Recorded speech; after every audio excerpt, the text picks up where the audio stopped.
kuna kuno zizonse zimene ziyende bwino ndi pemphero limene tsopano akulipereka Pastor Dr. SS Ndovi choncho amayenda apapo ndikupemphani mwapadera kuti mukhale tcheru timve zimene iwo Dr. SS Ndovi akuti alankhule zokhudzana ndi protocol zochokera kwa matumu mpingo mu buku lopatulika chifukwa chona kuti zimene zizi ngakhale kalero zinalinso moteremo ndikupemphani amayenda apapo kuti mukhale pomwepo kuti timve meneno Dr. SS Ndovi amene ayima kale akuti alalikire tsopano khane pomwepo. Yes, Lord, we praise you.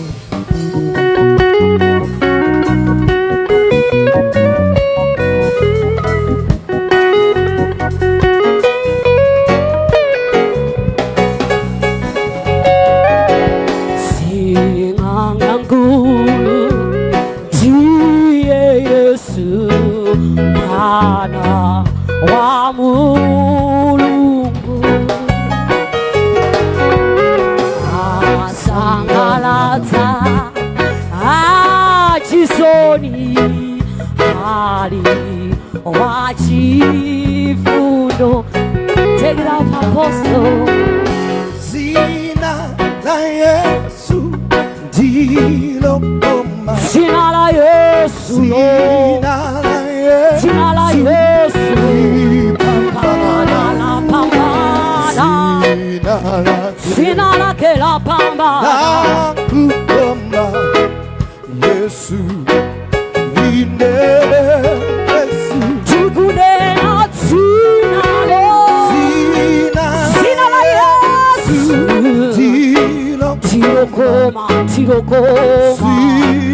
Sina la Yesu pambana pambana la pambana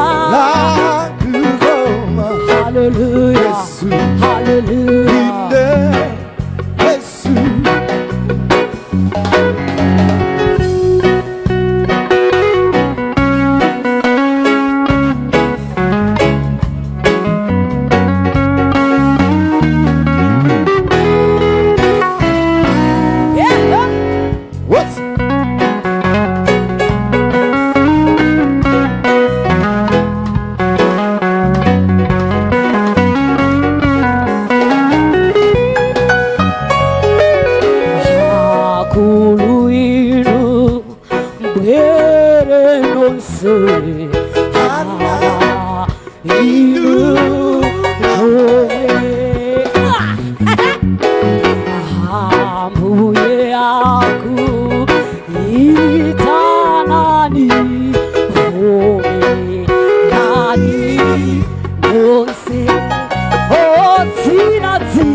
To address your people who are in the department of protocol.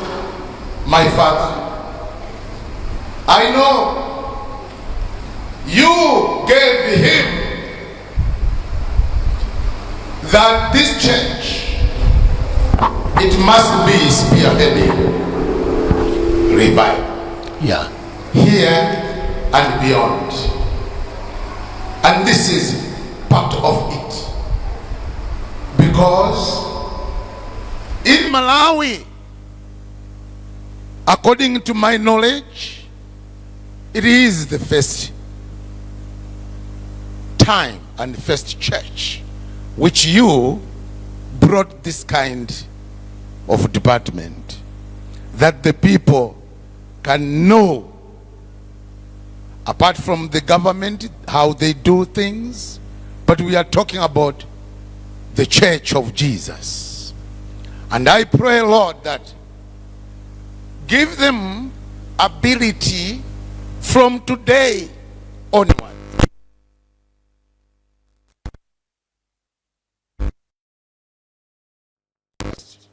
As the word is going to be preached, there are men and women led by Bishop Kasenda and the team. All the pastors, reverends, they are combined together. They are doing this kind of work, and they are dedicated themselves to do this kind of work. I pray that the Spirit of the Lord, this year, it is the year of heavenly vision, and I am praying that let them, Lord, as they are doing this kind of work, they must commit themselves into the spiritual things, and then they can go around and do the work to influence. I worship you, Jesus, because I know you are here. As your servant said, that after speaking the word of God, these people, your servants, are going to be prayed for. I know you are going to impart as the word is ready to be shared. I bless you. I give you all the glory as you have blessed your servant and anointed him. I bless you, Lord, in Jesus' name. Amen. Glory to God.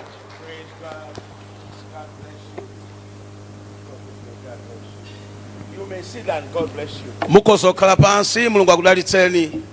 First of all, choyambirira in a special way, mwapaderadera I appreciate you, Bishop Kasenda.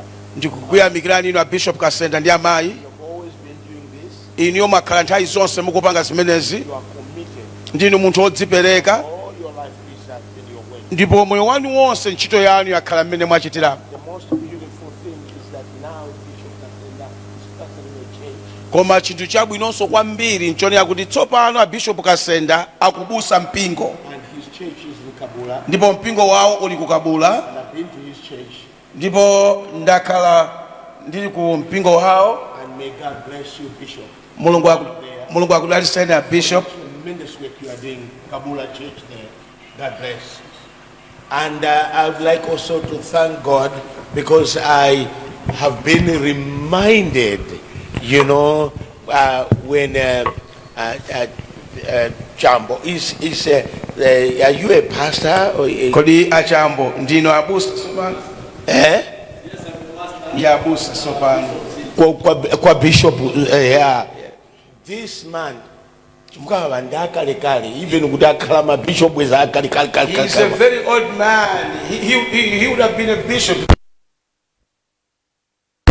you, sir. Mulungu akudalitseni kwa- And you have just reminded me, mwangondikumbutsa ine. and even Amai were talking that, oh my God. Timakumbutsana kuti And kanija. indeed, I visited him, Zona tine naye ndera iwowa. and we went to Zomba. Tinapita kuzomba.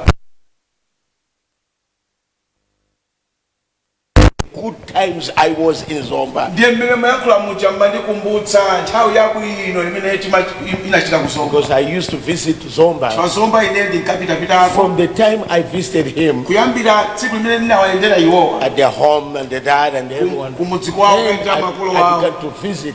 Kenako ndinayamba kumapitako. So in Zomba we did a great work there. That's why people like Joseph Mbebe and others, all of them, they all came over. Kuzomba kuja kunagwirika ntchito yabwino chifukwa chake anthu angati a Joseph Mbewe onse wanachokera. Many others in Zomba, the time I was doing the ministry, Zomba, visiting all different places. Nthawi imeneyoyo mmene timachita utumiki kumenekoko kunabwera anthu ambirimbiri. And there was a revival that took place in Zomba. Kunali chitsitsimutso chimene chinachitika ku Today, Zomba. many of them are powerful men and women of God. Lero ambiri ayiwo ndi azibusa amphamvu a Mulungu. May God bless you for reminding me. Mulungu akudalitseni chifukwa chondikumbutsa. Amen.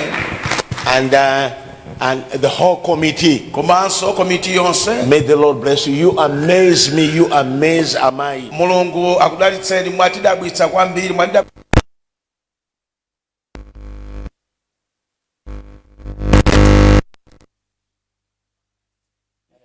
Amen. And the deputy to you. Komanso achiwiri yanu. May the Lord bless you. Mulungu akudalitseni kwambiri muntu wa Reverend, Mulungu. may God bless you. Mulungu akudalitseni And kwambiri. I look forward to one day to visit your church too. Ineso ndikufuna kuti posa chedu andipite ku mpingo wanu. Because you. Yeah. Hey. Amen. He's seeing visions now. Agankhulalo masomphenya sopano muntu. But it's worth it to be like that. Koma ndisabwino kukhala choncho. May God bless you. Mulungu akudalitseni. Moise, there you're doing very good work. Amozeka mukukira ntchito yabwino kwambiri. You make me happy all the time. Zonse mmandipangitsa kukondwa ineyo. May God bless you. Mulungu akudalitseni. And Mama there, oh, may God bless you, Mama. Amayo Okafo. Yes. Oh, may God bless you, Mama. Mulungu akudalitseni kwambiri. Tremendous woman of God. Mzimayi wamphamvu kwambiri. From a long time ago. It's not just that she's starting. Yeah. May God bless you, Mama. Mulungu akudalitseni amayi. Tremendous, even for your commitment. Ngakhale ifa chakudzipereka kwanu. May God bless you. Mulungu akudalitseni. And then the Reverend Ishmael there. Busa Ishmael. May God bless you, Mama. Mulungu akudalitseni amayi. Always, Mama okuyambira kale. I mean, my wife and I have been close to her. Ine ndi amayi takhala pafupi. She has been doing this from a long time ago, long time. And they are all serving God. And even Mama my Talemba. Yeah, Talemba. Yeah. Hey. May God, Mama. God bless you. Always there. And all you ladies out there. As my I know you want me to mention your name. I must get used to all that. I should always remember your My chiwutsi. And the other lady. Amai makaniko. Amen. And that lady there. My piri. Are there. Amen. Yeah. And can I refuse amitumbiri? Can I forget amitumbiri? Amitumbiri watu ni mwana wanga amitumbiri. He's just my son. Kuyambira kale from a long time ago. Ali angono when he was very young. School when you kale very long time ago. Amen. He's very powerful man of God. I'm telling you. Very powerful. Should I mention all your names? We have got the bishops, reverends here. Bishop, reverend. We've all come here to bless you. Like Bishop Musa is here. Bishop Musa and our missions director. Our missions director and our evangelist. Evangelist is here. Bishop Tengani. Bishop Tengani. May God bless you. And then I cannot forget Chitsulo. May God bless you, dear. I've also known her. I've known him very young. She's our daughter. That way. May God bless you. Yeah, and James there. Apostle James. May God bless you. Yeah, and may God bless you. And you can say, Uncle Rich.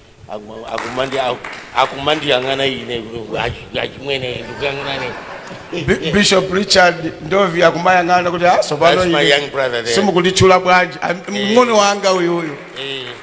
Actually we are just two of us now. Kotero kuti ifeyo. I say my young brother is him. Ine ndikati akuti ngono wanga azibambofe tasala awiri tokafe basi. ndiwo his wife. ndi akazi yawo Mulungu akudalitseni And indeed, my banali, Mulungu akudalitseni as my sister. amene ndi alongo wanga Oh my God. ambuye alemekezeke And the man of God right here. munthu wa Mulungu uyu wakhala apa pale mbwana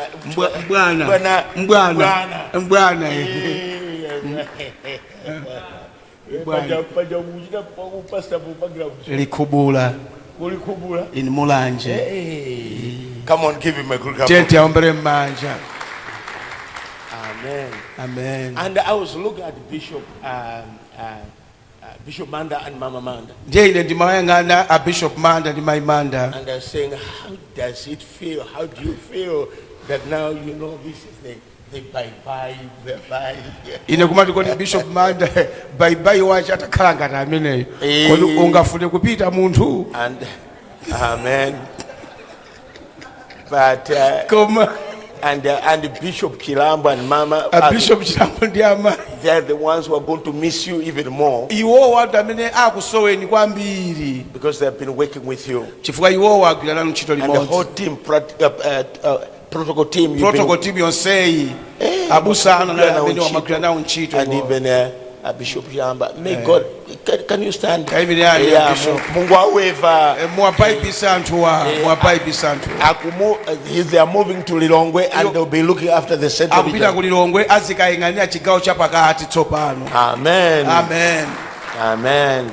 And but Bishop Chilambo will remain here. And Mama, would you please stand up? Bishop, give them a good cup of rain.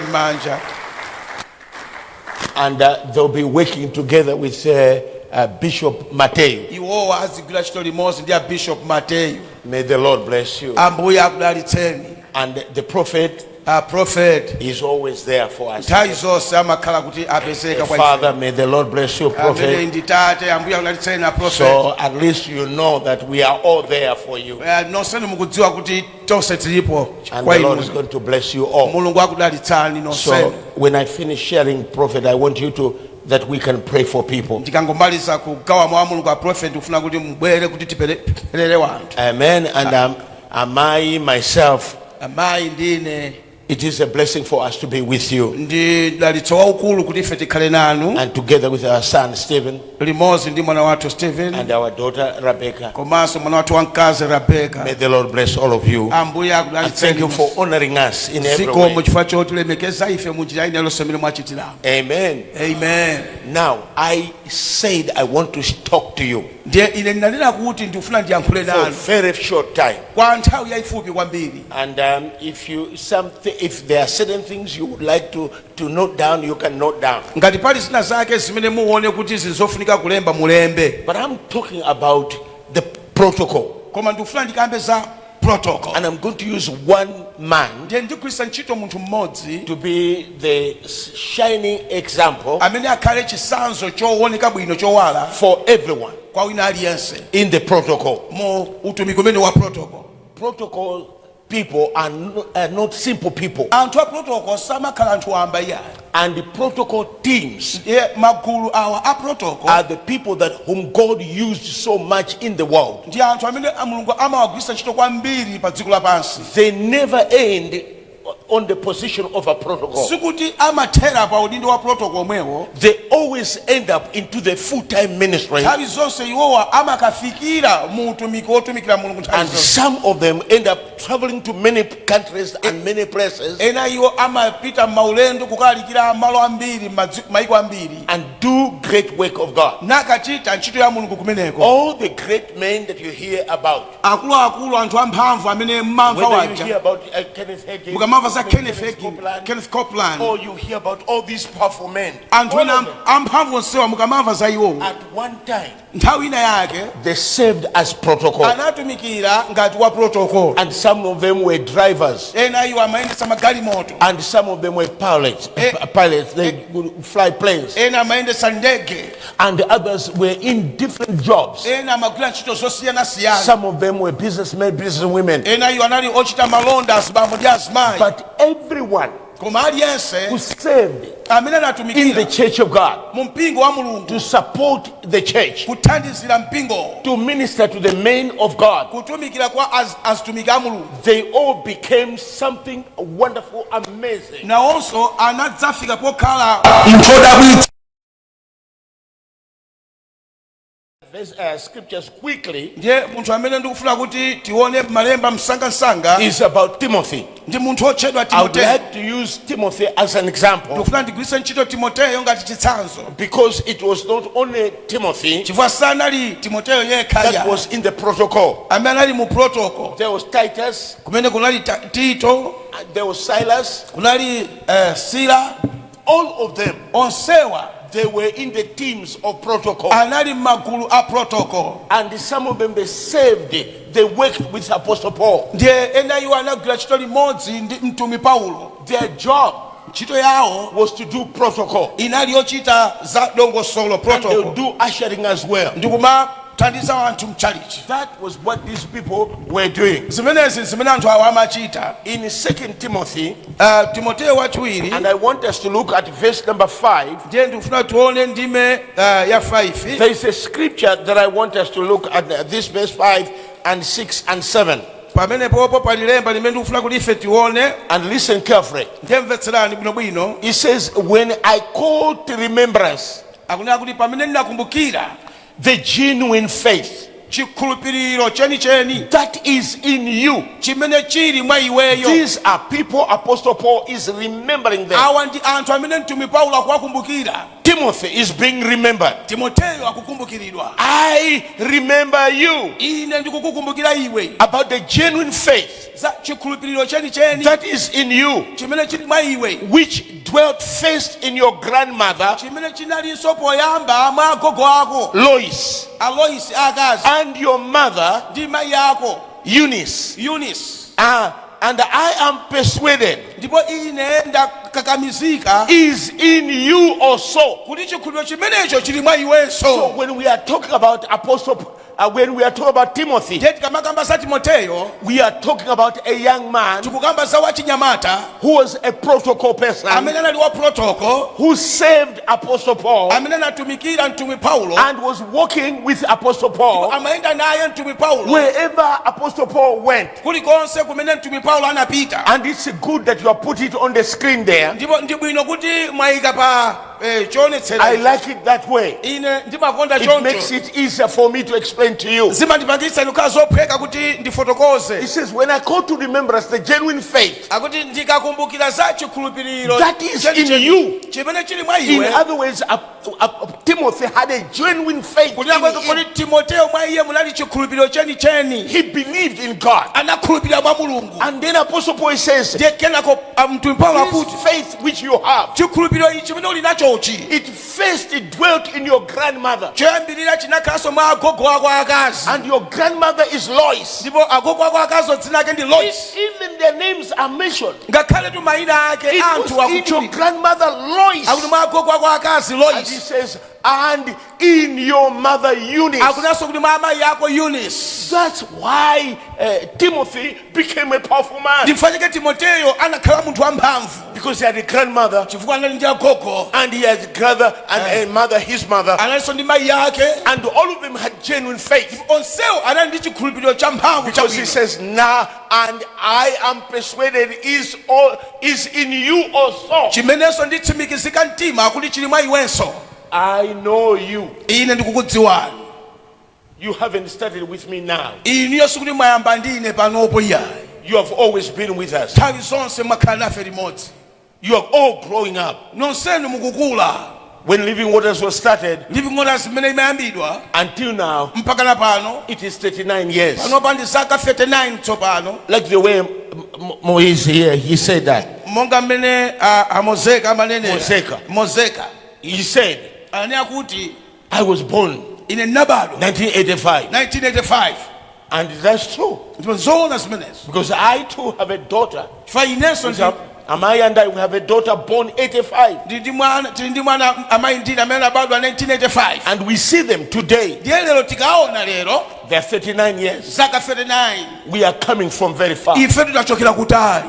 All I'm saying, chimene ndikungonena ndi ichi, Apostle Paul is saying, mtumwi Paulo akuti my knowledge of you ineyo mmene ndikukudziwira iwe is not just because I know you. sikuti chifukwa chakuti ndikungokudziwa wamba. No. Ayi, I know your grandmother. inenso agogo ako I know your ndikuwadziwa, mom. amayi ako ndikuwadziwa. And I remember Bishop Kasenda. Ndikukumbukira ile ya Bishop Kasenda, I know his father. ine awawa bambo wawo ndikuwadziwa, I even know his mother. mayi yawo ngakhale mayi yawo ndikuwadziwa. So I don't only know him and his wife. Nkhani yake sikuti ine ndikudziwa Kasenda ndi akazi awo Even okha. Amaya. Ngakhale I Amaya, know even a sister awo abale awo. abale I yawo know. onse, all the relatives, I know them. So I know you. Ndiye ineyo anthu ndikudziwani, I know your history. ndikudziwa mbiri yanu. And that's why a protocol person Chifukwa chake munthu wa protocol should always be a person you can know. nthawi zonse azikhala munthu amene iweyo ukumudziwa. Chifukwa amatiuza kuti khalani apo. They are the ones who tell us sit on this chair here. Amatiuza kuti bwerani kuno. They lead us come this way. Amatumikira anthu a Mulungu. They are serving the men of God. That's why you need to know them. Chifukwa chake aprotoko anu muziadziwa. Ntchito iyi ndio ufundika kwambiri. This is a very important job. And in verse number 6, Ndiye pa ndime ya let's 6 do it iyo very fast, sir. tiye tingotamanga penepo. It says, therefore, Ndiye kuti chotero I remind you ine ndikukumbutsa iwe to stir up the gift of God, kuti utakase mphatso ya which Mulungu is in you, imene ili mwa iwe through the laying on of my hands. kupyolera mukuyika manja anga pa That's iwe. why the prophet and myself and Amai, we are going to lay hands on you. Ndifanira profeti ndi ineyo ndi amayi tikuyikani manja. And I will ask the bishops, the reverends, please, you join us Ndiye ndipempha mabishopu ma reverends kuti niyo mukhale nafe mu ntchito so that we can pray for the protocol kuti team. tithe kuwapempherera a protocol yawo, Chifukwa, because these will never be the same. anthu awo asadzakhalanso chimodzi. No. Ayi, Ine ndikunenetsa ine bwino. this is what I'm saying. Anthu a protocol awa This protocol team, muziwasamalira chifukwa one day adzakhoza kukhala abusa anu amene wa. take care of them because one day they'll become your pastor. And nthawi zinachi amene ndi amene adzakuthandizani. Maybe these are one time they will help you. That's why we must serve them well. Ndifatike iwowa ati atumikire bwino. Mukumva bishop? You hear bishop? As you are doing, Monga amene you mukuchitira. never know the protocols. One day they will help. They'll bless you. Simukudziwa kuti mnyamata wina wa protocol tsiku lake adzakudalitsani So inuyo. he says, stir up the gift which is in you, Ndiye kuti mphatso imene ili mwa iweyo itakase, which you receive by laying on of my hands. imene unayilandira pamene ndinayika manja pa iwe. There's a gift in you. Mwa inuyo muli mphatso. All you need Chimene mungosowekera to stir it up. ndi kungoyitakasa. You have it. Iniyo muli nayo. Simungatumikire munthu wa Mulungu popanda iniyo kulandira mphatso imene pa iye. You cannot serve a man of God without you receiving the gift that is upon the man of God. Ngati munthu wa Mulungu amene mamutumikira iye amayika manja pa anthu ndi kuchira. If the man of God you save is able to lay hands on people and people get healed, It means you too can do the ndiye same. kuti inuyonso mukhoza kupanga And chimodzimodzi. look at verse number 7. Ndiye taona ndime ya 7 iyo It says, kuti for God has not given us a spirit of fear, pakuti Mulungu sanatipase ife mzimu wa mantha, but of power koma wamphamvu, and of love wachikondi, and of a sound mind. komanso wa maganizo I abwino. declare upon you, Ndikulengeza pa inu, you do not have a spirit of fear. inu mulibe mzimu wa mantha inu. Ine ndikuti chaka chino musaope. I'm saying this year, do not be afraid this year, Chifukwa Mulungu sanakupatseni mzimu wa mantha. because God has not given you the spirit of fear. Ena inu mupatsidwa ma promotion woopsa. Some of you will be promoted. Ena inu muyamba ma business oti simnawapeze. Some of you start businesses you have never You started. know why? Mukudziwa chifukwa chake? Because it's a year of heavenly vision. Chifukwa ndi chaka cha masomphenya akumwamba. You understand? Mukumvetsetsa? Can I just give you briefly the background of Timothy? Ndikupatseni pang'ono mbiri ya munthu uyu Timoteyo. Acts chapter 16. Machitidwe atumwi mutu Put on the screen. 16 taikeni Chapter 16. The history of Timothy. mbiri yake ya Timoteyo. Because Timothy later became the pastor of Corinthian church, which was the biggest of those days. Timoteyo mtsogolomo ndamene zakhala mbusa wa mpingo wako wa Korinto When they amene became like that, anafika kuzakhala mpingo wa and then later he became the pastor of a church of Ephesians. kena kanazakhalanso mbusa wa mpingo wa Efeso. Big, huge churches. Mipingo ikulu But ikulu. these were churches which Apostle Paul personally looked after this church. Komatu ndi mipingo imene mtumi Paulo iyeyo amayang'anira Then mpingo the imene. Lord sent Ndiye ambuye anati And so Timothy was a well-known person. Ndiye Timoteyo anali munthu odziwika bwino kwambiri. But many people, you don't know what it is about Timothy. Koma ambiri nusimbazo kuti kodi Timoteyo akuchokera kuti. Tiwerenge tonse. Can we read all of us together? On the screen there. Tiyangane pa. Can read there. Tiyangane pa maskrini wa. Let's read together the story of Timothy. 1, 2, 3. Then he came to Derbe and Lystra, and behold, a certain disciple was there named Timothy. So he was at one time just a disciple. Ndiye tsiku lina imene anali wophunzira chabe. We are learning. Ndiye tikuphunzira. And it go, let's go ahead. Ndiye tipitirize. 1, 2, 3. The son of a certain Jewish woman who believed, but his father was a Greek. So we know the background of Timothy. Ndiye mbiri yake ya Timothy ife tikuidziwa sopa. That Timothy, the mother, was a Hebrew, was a Jew. Kuti Timoteyo mai yake anali Muyuda. But his father, koma bambo wake was a Greek. Anali Muhelene, munthu wa Chihelene. Look at verse number. Munthu wa mitundu. Number 2. Tivide kundime ina. He was well spoken of by the brethren who were at Lystra and Iconium. I want God to speak about your. Let people talk about you. But that you are good protocol people. As protocol people. You must not have bad history. You understand? As a protocol. Work well, mongo protocol. Let's look at verse number 3. 1, 2, 3. Paul wanted to have him go with him. Let's stop there. People desire that they should go with him. This young man, I should go with him. You hear that? I should take this young man. Paul wanted to have him. To go with him. Let's go on. 1, 2, 3. And he took him and circumcised him because of the Jews who were in that region, for they all knew that his father was a Greek. Oh, anampaga circumcised. Anamdula nyamata ucho. Anamudula. Anamudula. Anadani? Anamudula. Superior so yes. Oh. Let's circumcise him. Because people can stone him. His father is a Greek. Let's change him. We are talking about the Timothy that we know. He was taken and he says, this one, let him come to me. Okay, verse number 4. Verse number 4. Have you got there? Put verse number 4, please.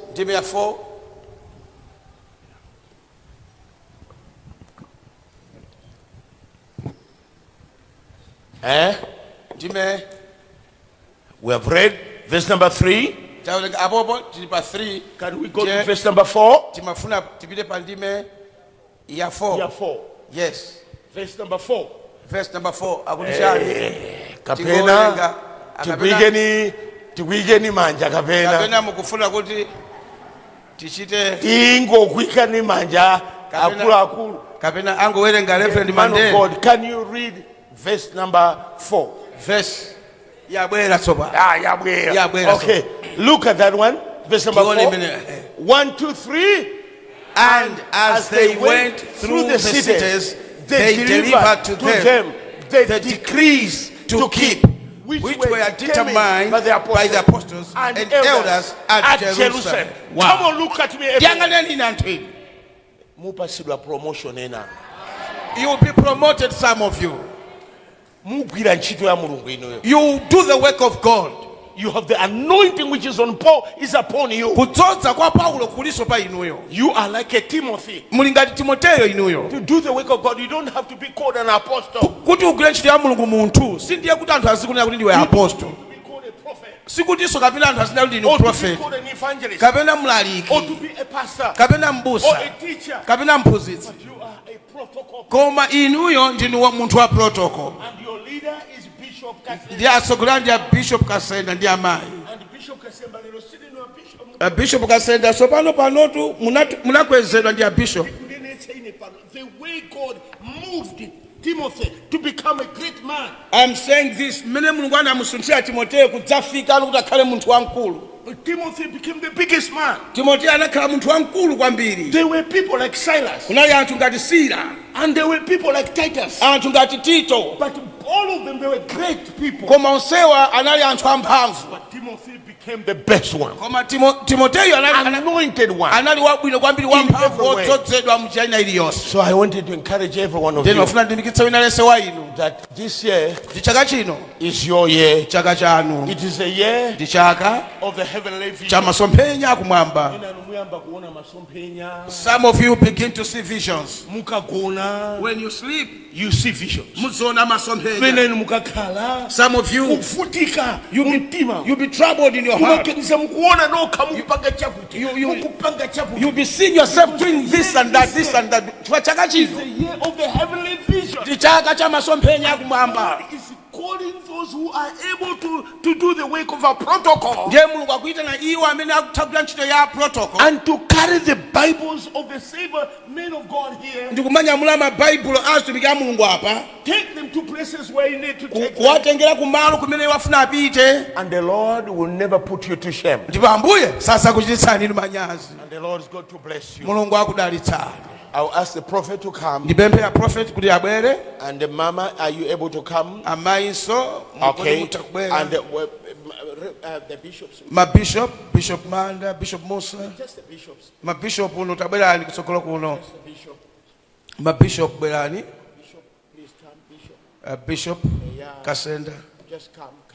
My bishop Tentibere. And bring me oil. Yeah, mundibere tsere ine mafuta. Because look at the protocol team, what they have done for us. How they have honored me. And how they have come, organized, even eating together. I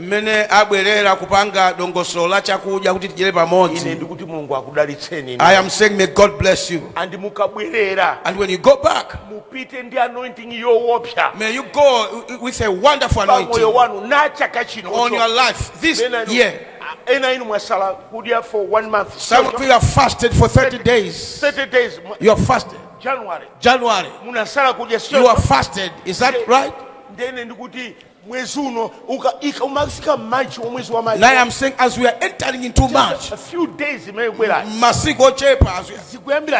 will start today. And then February, then the the whole of March. Yes. You will see a miracle, some of you.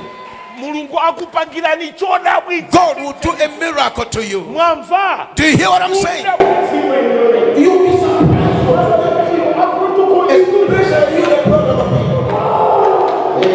Yeah, Malawi, many nthawi inoyo apostle akupereka ndalitso kwa azibusa ndi mabishop osiyanasiyana amene abwera kutsogoloko ndiye kutanso kuti tafika pamapeto pa program yathu amapemphero amene akuchitika kunoko ku Living Waters headquarters kunzinda wa Blantyre. Kunali ndithu mapemphero apadera akupambana kwambiri mmene no apostle anali kudalitsa ndiponso kuyamikira ntchito yopambana imene no maprotocol amene amakhazikitsa mtendere mu mpingo anali kuchita. Izi zikuti kapena nzongochokera mutu mwa maposo ayi koma ndithu zikuchokera mu Timoteyo woyamba chapter 2 Timoteyo wachiwiri chapter 2 verse 1 mpaka na 6 machitidwe athu mu chapter 16 verse 1 3 mpaka na 4 ndi 6 kutanthauza kuti ntchito imene inayambika kale sikuti kapena yangoyambika lero lino yake. Zofunika kuna kuti no anthu mipingo yosiyanasiyana pazikhala dongosolo osankhula chipwirikiti yayi izi ndi zimene zikufunika mpingo wa Yehova. Choncho ine Herbert Chigada bishop opanda mpingo wapano pa Mibawa television osayala Stanley Chishi amene akhala kujambula pa program kuti ndikutipitiriza kuonera maprogramu ene wapambana ndipo Yehova mulungu odzodalitsayo akadalitsa inu pamodzinso ndine ndemwe itsalani bwino. Yes, Lord, we praise you.